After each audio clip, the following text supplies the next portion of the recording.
I'm not so clever to do the 6 dimensions of coaching. I'm not so clever.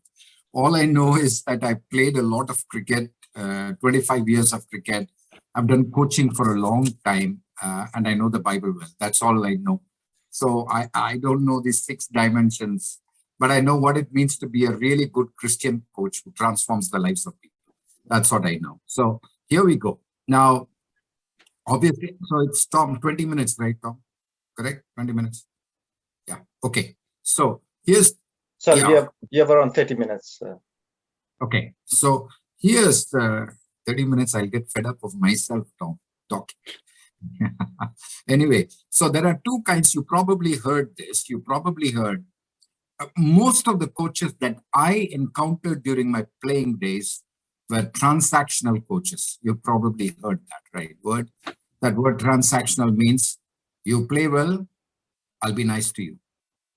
If you're successful, I'm a good coach to you. I remember, one game, I was still about 22, doing really well. But that particular season, a cricket season goes on for 6 months and you're playing your national championships. You're playing against different states. So one of them was against a very good team, really good team. I wasn't doing well that season. That season of 8 matches, I wasn't doing well. This was about the 4th game, I think. So the previous 2 games I failed, didn't do well. As a batter, didn't do well. And I remember very distinctly, I was in the toilet, in the restroom, during one of the breaks. So the coach comes over to the restroom and he's standing next to me. And he says to me, this match, if you don't get runs, this is the end of your career. I'm 22, at the brink. I mean, I'm looking for a career, a long career of national championships. I've already played 3-4 years. I'm looking forward to the next years. Here is this man coming and saying, you're in the middle of the season. If you don't score runs this game, this is the end of you. We'll drop you. You can imagine 3-day match. And this was about day 2, I think. And he comes and tells me that. So the coaches that I've encountered, and most sports people will encounter coaches like this, very transactional. If you're good, I'm good to you. I've also experienced that the moment you don't get runs, the moment you don't do well, the moment you're not successful, what these people, the coaches and the teams do, I don't know how it is in your cultures, but in our culture, the moment you don't do well, everybody ignores you. You kind of fade out. So you could sit in a dugout, dressing room, whatever you call it, the players' room, you sit down, you are 15, 16 of your teammates, then your support staff, manager, coach, everybody is there. You could be sitting with a physio, all of them, 25 guys, you could be sitting in that room, close room, and you could be completely ignored. Oh, it's a terrible feeling. It's one of those worst feelings that you don't do well and you're ignored. And everybody who does well is looked after really well. Where they clap for him, they tap him on the shoulder, they speak with them, good, crown him, do whatever you want with the guy. But the guy who doesn't do well is a lonely man inside a dressing room. So I talked to you about a transactional coach. These are mistakes that people do. The third mistake that coaches do, and I watch this, I talk only from experience. Coaches sometimes believe that they can motivate you by being very tough with you. Motivate you by being all kinds of bad language, speak tough, speak rough, speak loud. I mean, it is scary. It's scary. So I've encountered, my own captain was like that, my coach was like that, tough guys. And then you ask yourself the question, these guys are so transactional in their outlook that we are like machines, that we never existed. There is a heart for this man, this cricket player who's in white, and he's trying to make a career out of him. His family is watching him. His friends are watching him. The world is watching him. This guy wants to do well, and you come and shout at him. Totally no respect for this man. So that's the third kind of person that I see, that the coach, the way they transactionally look at you.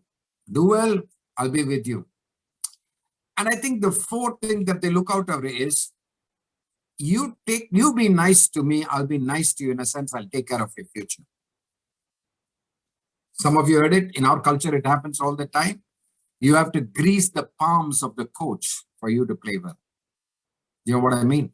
Maybe money, maybe take care of him in other ways, and then the coach is nice to you. It happens at that very big levels too.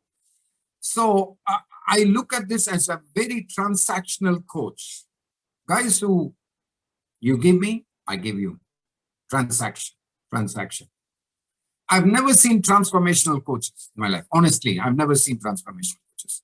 Except when I was in school, there was a coach with me. This man was a really, really good man, a humble man. He was more a friend to me, not a Christian, but a friend to me. And when we were playing school championships, national championships, I've never seen him raise his voice, never seen him tough with people, never become a boss, just was one of us, brilliant man, older than us, much older than us. So many years later, when I heard that he passed away, I was crying. I really cried for this man because he was such a wonderful man.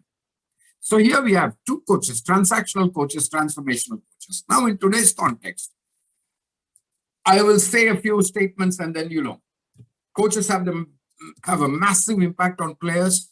If you played sport for a long time, you know that you watch your coach more. Sometimes you get to see your coach more than your father. My dad was a doctor and he had gone practicing busy. I saw my coach every day, 3 o'clock to 6 o'clock every day. And sometimes in the mornings, I saw him every day. You either love your coach or you hate your coach, right? You either love your coach or you hate your coach. That's how sport is. Many pleasant memories, many not so pleasant memories of coaches. Many pleasant. The best example I saw of a coach, I didn't experience it, is a guy from South Africa. His name is Gary Kirsten. He was the coach of the Indian cricket team. I know cricket makes no sense to many of you, but anyway, I have to just say that. Cricket is a big game in India. It's one of the top games in the colonial British kind of colonies, England, New Zealand, Australia, all these, Pakistan, India, Sri Lanka, Bangladesh, all big cricketers, South Africa. So the coach was a guy called Gary Kirsten, played for South Africa, Christian guy, wonderful man. For some reason, they picked him as the coach of the Indian team. And on the Indian team was one of the all-time greats of the game. His name was Sachin Tendulkar, all-time greats. And they won the World Cup together. The World Cup, big event, won together. 70,000 people in the crowd on the final day. They won the World Championships, World Cup, and they lifted up Sachin, Gary Kirsten, the coach. The best player in the world carried his coach. All through the ground, he carried him on a march of victory lap. So they asked him the question. They asked Gary Kirsten, Gary, you're a great player. You played for South Africa. You captained the Indian team. How was it when you had many world champions and you had Sachin Tendulkar in the room? How did you can't even coach him because he's much better record than you. He's much better player. He's a greater player. He's got greater fame than you. How did you coach him? And he said this simply, I never tried to coach the Indian team. I never tried to coach. The best I tried was to be a friend to them. I became their close friend. I would visit Sachin Tendulkar in his house. I would visit with his family. I knew his wife and children. I became close to him as a family. And the result, I was respected in the dressing room. Beautiful. This man is a Christian. His father-in-law is a big pastor in South Africa, in Cape Town, South Africa. That's a transformational coach. For the world's best player, Sachin Tendulkar, to say, Gary Kirsten was my friend. This man was my friend. He was not a coach. He was a friend. And so therefore I could go to him. I would ask him advice. I would ask him if I'm making mistakes. I would ask him and he would tell me. He would never speak without me asking. And that's another coach model that we see. So you'll see the difference that is there. People always respect and remember you. They consciously watch you, what you are, who you are. So it's not easy at all to be to a transformational coach. Why is it not easy? Easy. You have to be a model. You have to be a fantastic model. And I've noted this. Transformational coaches are under the biggest microscope in the world. They watch you. Players watch you. They watch what you speak. They watch what you do. They watch how angry you get. They watch what language you use. They watch you all the time. They watch you. If you say that you're worried about being a transformational coach, you need to be bothered about it. But if you're not, I don't care. This 3-year contract will get me this $1 million. After that, I'm done. I don't care about you. Don't need to worry. But if you got to be a transformational coach, every minute you're working overtime in your job. Unconsciously, players watch you. They have to be fantastic persons themselves. A transformational coach, the first thing that I will say is, if we want to be transformational coaches, we've got to look deep inside our heart. We've got to look at it. We've got to be really, really careful about the way we live our lives on and off the field. If that I have to be a transformation. Now it's no use. I can speak transformational language. I can act transformational, but if my heart is not changed within, I can never be a transformational coach. Now we can debate this. There are morally good guys. There are good character guys. But I say this, unless at the root and the heart of a coach, unless at the heart, you are not a person of God. You are not a person with Christ in your life. I'm bold. I know that not many of you will share it, but I'd like to say this. I watch this. I've been a coach. I watch my own coaches, the most successful coaches I watch. None of them are transformational coaches. We speak about this. But the transformational coaches are the guys who have gone through a transformation themselves in their lives.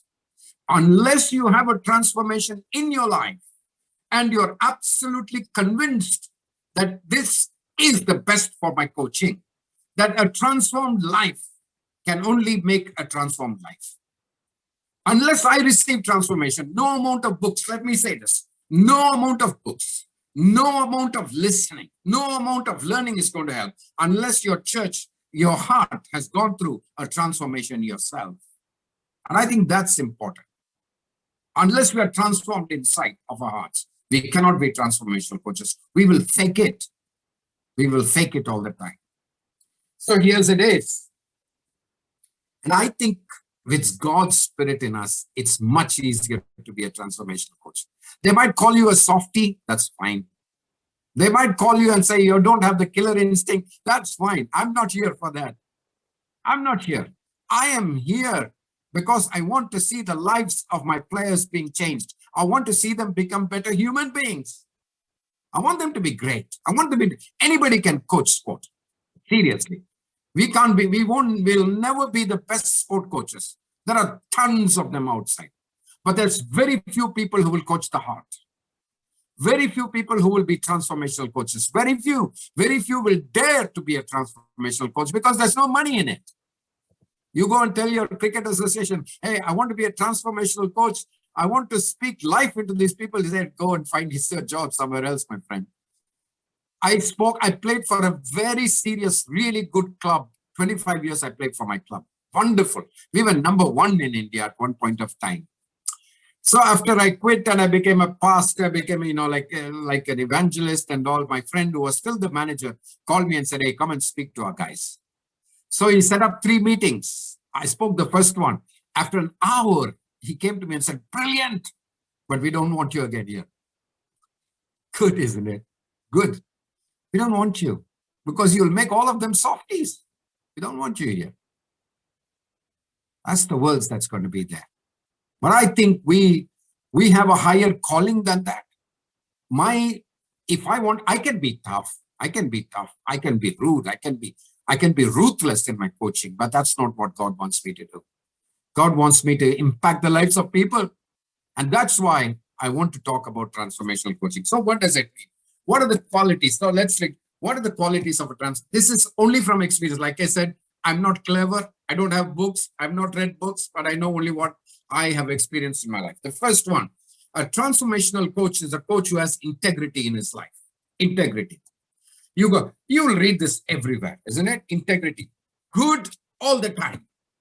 When people are watching you, good coach. When people are not watching, when nobody is watching you, you're the same person of integrity. Hey, I'd like to trust my coach who's a person of integrity. I don't want this guy to be a messed up man. I want him to be a person of integrity. Everybody will say, I want to win. I want to win. I want to win. I've done this exercise with many, many people. Okay, many, many people. I've always asked the question. In a crowd of 700 people, I've asked the question, who do you like? Cristiano Ronaldo or Lionel Messi? You know what they say? Messi. They always say Messi. And I ask the question further, why? Because he's a good guy. He's a good man. How do you know he's a good man? He doesn't get angry. What else does he do? He's always humble. He doesn't project himself. Quiet guy. The world loves people like that. And I think the first quality that we must look at is integrity of our hearts. The Bible says, no, he was a man of integrity. He was a man of integrity. When he talks about Jesus, he said he was a man of integrity. Same person everywhere. Coaching, home, office, money, everything is the same person. So when you look at that and say, hey, what does it mean to be a good transformational coach? I look deep into my heart, into the very core of my heart and say, am I a person of integrity? Good. That will help me. Number two, am I an authentic guy? I'm not a fake. Many people can fake integrity. Many people can fake a lot of stuff. But I'm a person who is an authentic person. You know what kids love? You know what young players love? They want their coach to be authentic, real. That too, this generation looks for people who are real. Real. Don't fake me. You know, there was I can't name that preacher now, but he says a beautiful story. And I will say this to you, you will follow this. A man was looking for a job. Some of you know this story. I will say that in ISLS. A man was looking for a job and he couldn't get a job. This was in New York. So when he could not get a job, he looked at the paper and there were many applications. So many jobs. So he looked at one of them and said, job in the zoo. He said, wow, man, I'm educated. I've done well. What should I do in a zoo? He looked at all the appointments and he couldn't get a job. So he said, okay, let me go for the interview. He went for the interview the next day to the New York Zoo. So the zookeeper said, come on, sir, please sit down. He said, okay, sit down. You looking for a job? He said, yeah, I'm looking for a job. What kind of a job? Any job that's decent, you can get. Okay, I have only one job for you. Will you do this? Tell me, sir. So he said, we used to have a chimpanzee in the zoo. The chimpanzee died last night. And we can't find the chimpanzee. But we've got chimpanzee clothes. We want you to wear the chimpanzee clothes and act like a chimpanzee. Is that okay with you? So the man looked and said, oh man, I don't have a job. New York is tough. It's very expensive. So I said, okay, I'll take it. I'll do it for a while. Okay, here are the chimpanzee clothes. Go and act like a chimpanzee. He goes out the next day, acts like a chimpanzee, jumps around, and everybody happy, excited. End of the day, the zookeeper calls him and says, my friend, you got one more job to do. Tell me, sir, tomorrow there is a big school excursion coming. Lots of kids are coming. And the kids love the chimpanzee to jump from tree to tree. You got to jump. And he said, okay, I'll try. So he goes to the zoo and the kids come on and he holds on to the tree branches and he jumps and he swings and he's excited. Everybody claps and he's so excited. So he jumps. And in his excitement, as he went from one side to the other, he slipped and he fell into the next cage. In the next cage is a lion. So the lion thinks this is good food for him. And so the lion comes running up to him, running, just near his face. The lion is coming here. So the chimpanzee, this guy shouts out. He forgets he's a man. He shouts out, help! He shouts out. And the lion stops here. And the lion whispers and says, don't shout or we both will lose our jobs. You see what? We fake it all the time. We fake it all the time. When players look at you, they want you to be authentic. They don't want you to be fake. The moment they discover that you're a fake coach, they will not respect you anymore. So if I want to be a transformational coach, I look at my players and say, I want to impact this guy. I want to influence this guy. I want to pour out my life into this guy. If you're not transparent, if you're not authentic, they will not follow you. And so the second thing I say is, you want to be a coach, you got to be authentic. Integrity, authenticity. Third one, you got to have humility in your life. No ego, no pride. Now, will this sell in the world of sport? I'm not sure. I'm not sure. Very rare to find out a really good, humble coach. Have you seen? I don't know. You look at Alex Ferguson, say exactly the opposite of what we're talking about. The best coach in football. You know, you look at some of these football guys. Whoa, man.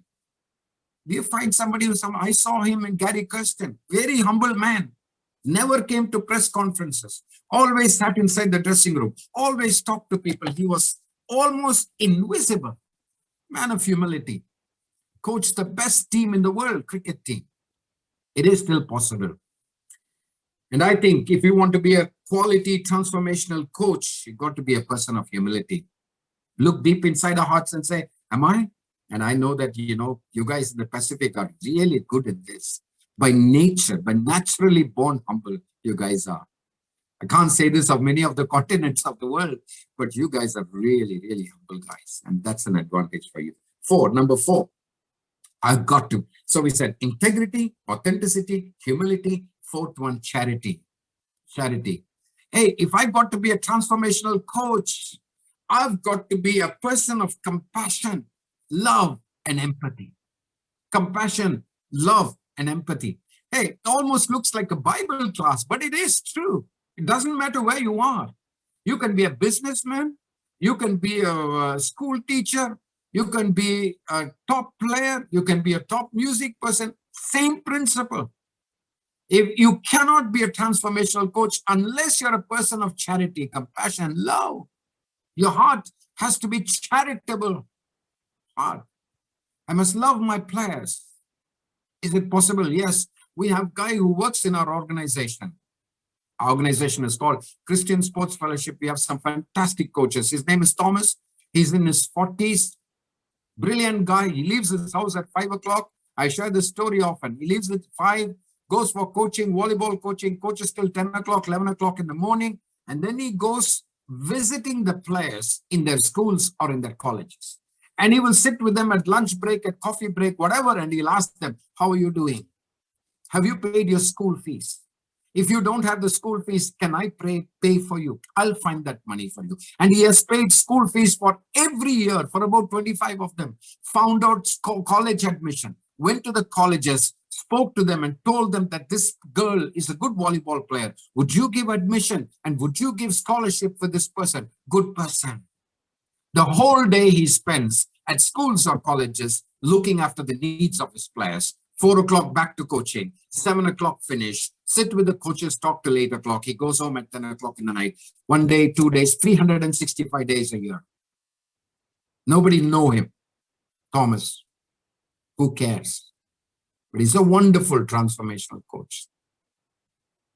People look up to him and say, we call him Saint Thomas. It's brilliant, the guy is. You get the point that I'm trying to say, right? Integrity, authenticity, humility, charity. Fifth one, purity.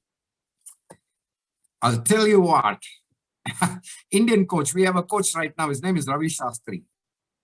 I'm going to be very open with you guys, okay? We are all sports guys, so I'll be very open with you. Ladies, please forgive this. So, I was sitting with him one time, we played together. He's the coach of the Indian cricket team. Very popular guy in his playing days too. So we're sitting in his room. So there's a call to him. Ravi, in his room, test match is going on, big international match. Ravi Shastri. Okay, he picks up the, who's it? Some girl on the line. So she said, can I see you? And so he says, bluntly, he says, are you willing to sleep with me? Then come up, otherwise don't. And he puts the phone down.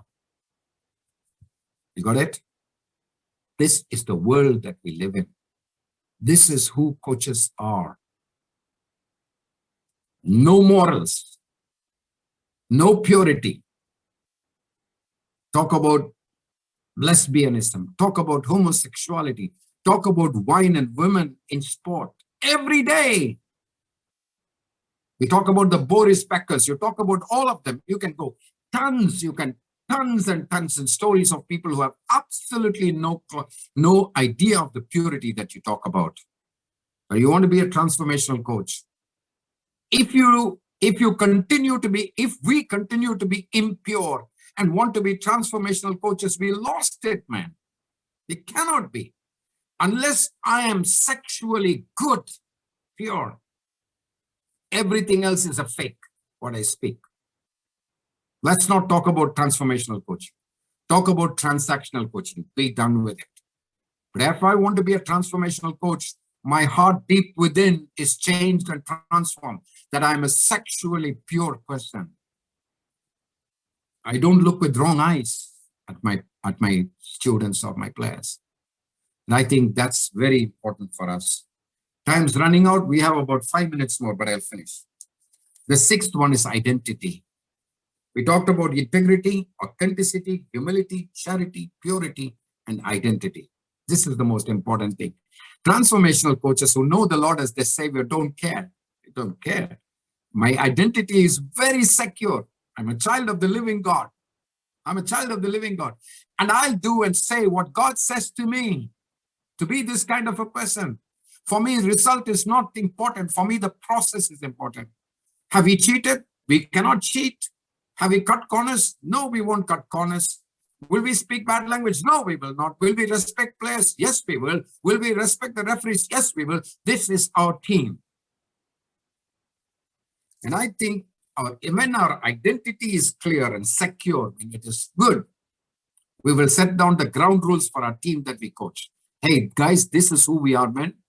No bad language, no sledging, no abusing umpires, no questioning the calls. Look at the process. Work hard. Every day work hard. Work harder than the other team. Play hard. Done. God will take care of the results. And I think identity is important.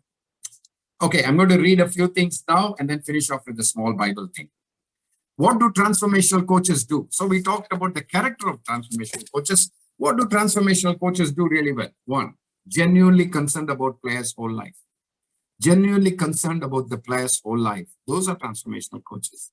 They don't have to explain, you know that. Like I said, Thomas, going after admissions, taking care of the food needs. If they don't have food, he will give money for food, some people. Secondly, get involved with their personal pursuits. Same thing. What is the personal? Okay, this guy is a great volleyball player. Beyond that, what is it? Get involved with their personal pursuits, transformational coaches. Be available whenever needed. Big time, isn't it? Think about a situation when you will give your time for your players. Do you know how much respect you will get for that? Transformational coaches are available and give time. Most of our coaches, you finish the coaches session, you don't see them again. That's all. End of it. Next season, next session, we will see you. Number 4, I'm just reading. No bias or inequality with players. These are transformational coaches. No bias. There's always bias, you know. There is always inequality. Select this guy. Select this guy. This guy comes from here, from this team, from that team, this caste, this religion. Select him. No. Refuse. Good. Good. Explain the other guy. Okay. Openly talk about strength and weaknesses. Transformational coaches. Sit with the guy who's dropped.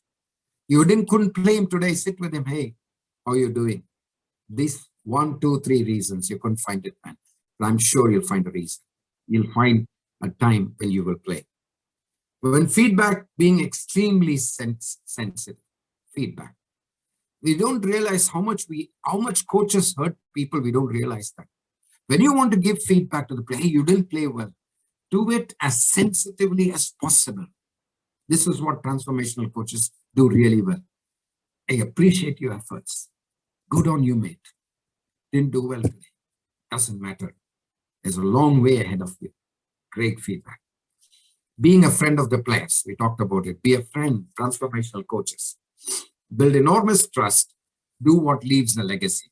Okay? Build enormous trust with players. The players must trust you. And then do what legacy builds. So the last bit now, I know that we are 3:20, last bit now. Paul and Timothy, if you look at the second book of Timothy, beautiful. This man is a great coach, Apostle Paul, and he talks to Timothy. Timothy is a pastor. You all know that. He's a pastor in the church at Ephesus. So Paul loves him very much, but he's like this coach. Timothy is the young pastor and he's coaching him. So now switch a little bit to the Bible. And so says, what are the things that Paul did for Timothy? Great lessons we can learn. Number one, Paul prayed for Timothy every day. He would say, Timothy, day and night, I remember you. Constantly, I prayed for you. You're a transformational coach who knows Jesus. Would you pray for your players? Yes, you would. I pray for all my players. Transformational coaches. Paul prayed for Timothy day and night. Paul constantly encouraged Timothy. And he said, remember your gifts, Timothy. Remember that God has gifted you. God has placed you there. Constantly encourage Timothy. Sure. Wonderful. Transformational coaches are great encouragers. Fantastic encouragers. The world will be brilliant if you have coaches who constantly encourage people. Number three, Paul reminded him to be focused. He was also encouraged, but he said, Timothy, don't focus on the things that are not so important. Focus on the basics. Keep to this. Keep to the Bible. Keep preaching. Keep to the basics. That's how a transformational coach. Go back. Try basics. Do it. 4, Paul tells him not to be afraid. Hey, do you know, yesterday or day before, we were talking about this. I don't know when we were talking about this. Can't remember, but we talked about it. One of the biggest problems for players is fear of failure. Wow, we all know that, isn't it? Every time you step into the ground, you're afraid of failing. I said this one game, I was brilliant.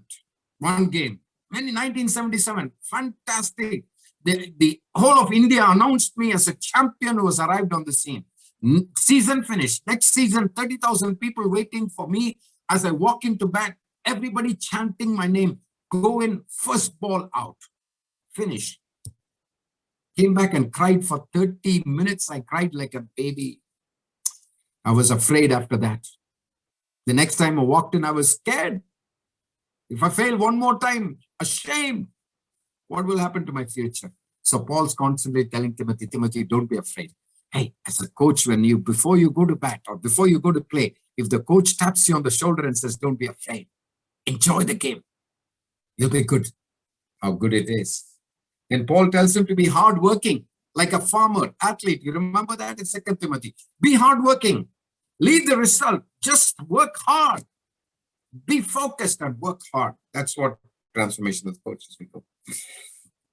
And then he says, I'm poured out like a drink offering. Beautiful coach. Do you hear of coaches who are poured out? They only pour drinks and drink coaches. They don't pour out as a drink offering and give it to people. And my life is done. I've given everything to my players. Everything done. I poured out my life as a drink offering to my players. To Timothy, he would say, pour out my life. Last one. I have run well and hope to finish well. Beautiful. Transformational coaches' language is this. I've done well. I've been coaching. I've been doing well. I love my players. I pray for them. I respect them. Full of charity, honesty, integrity, humility. I've done. I'm enjoying my life. I'm finishing my race. Paul will tell Timothy, in a few days, I'm gone. I'm gone in a few days. But I want to remember this and say this to you. I ran really well and I'm going to finish well. And as you watch me, I want you to run well. And I want you to finish well, Timothy. Be a good coach. Be a life-changing, transformational coach for the church at Ephesus. You are the coach. Train them well. Beautiful finish, isn't it? May God bless you that we will all be transformational coaches in the days to come. Hallelujah. Amen.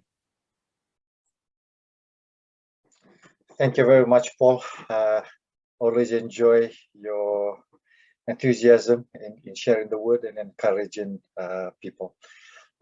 Would like to give an opportunity for the class. If there's any questions that anybody would like to ask, please feel free to unmute yourself and ask a question. We'll give probably about 5-6 minutes, just for time of question and answers, not only on what you shared, but maybe other things as well. So feel free if there's anybody who would like to ask a question. please just unmute yourself and go ahead and ask a question. Anyone?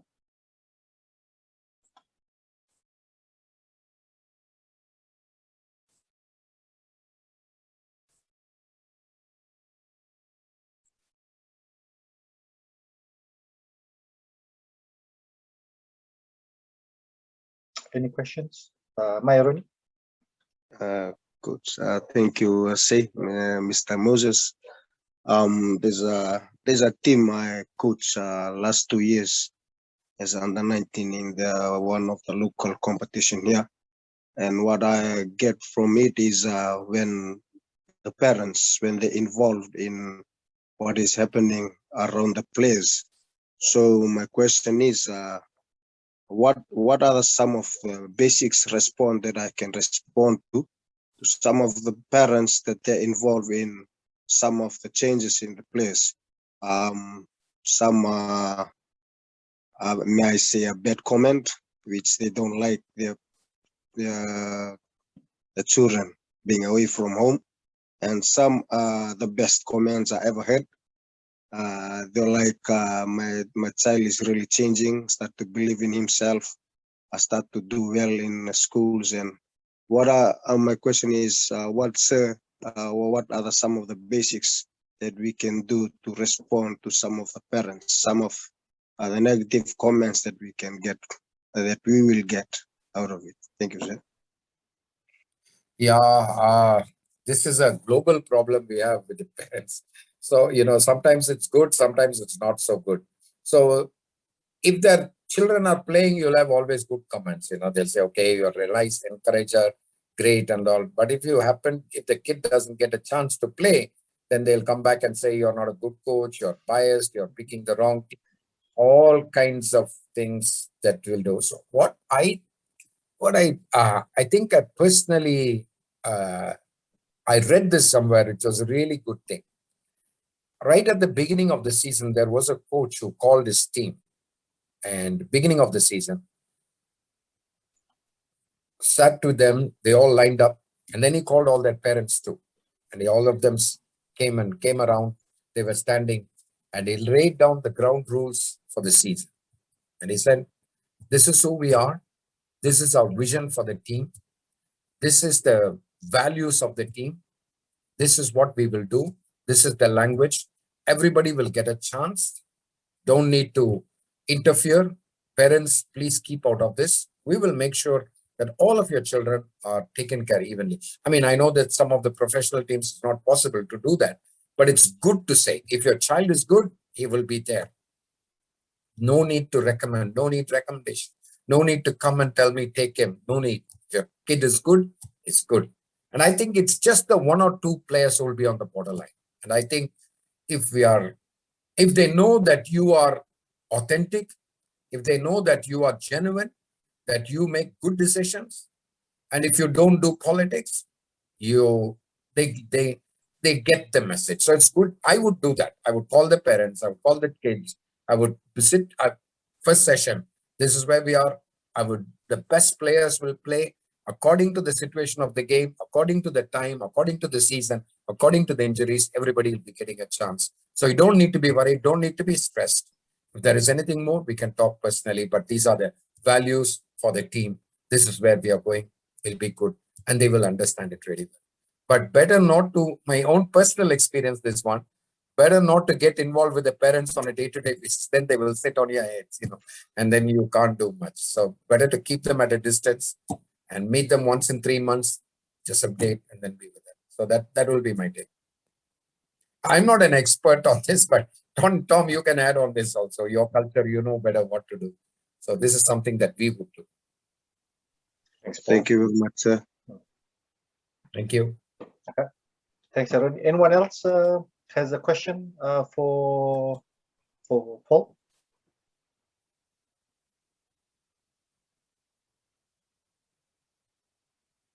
Just yeah, go ahead, Maya. Thank you, Mr. Moses. I just have a question about you told a story about Sachin Tendulkar and the coach, and his his response to being a transformational coach was being a friend, to be a friend. My question is, how do you draw a line between being a friend and being a coach? Yeah, Is there really, anything to be? yeah, really good question.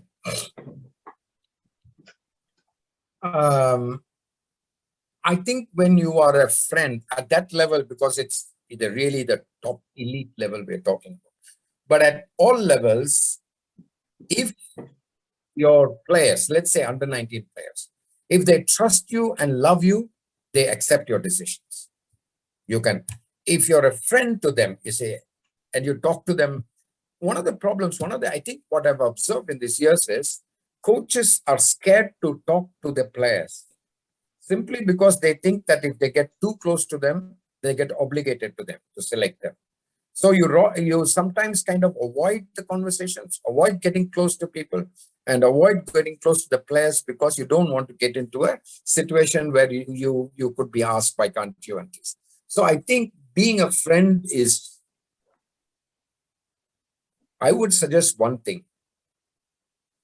We are friends, nothing to do with selection.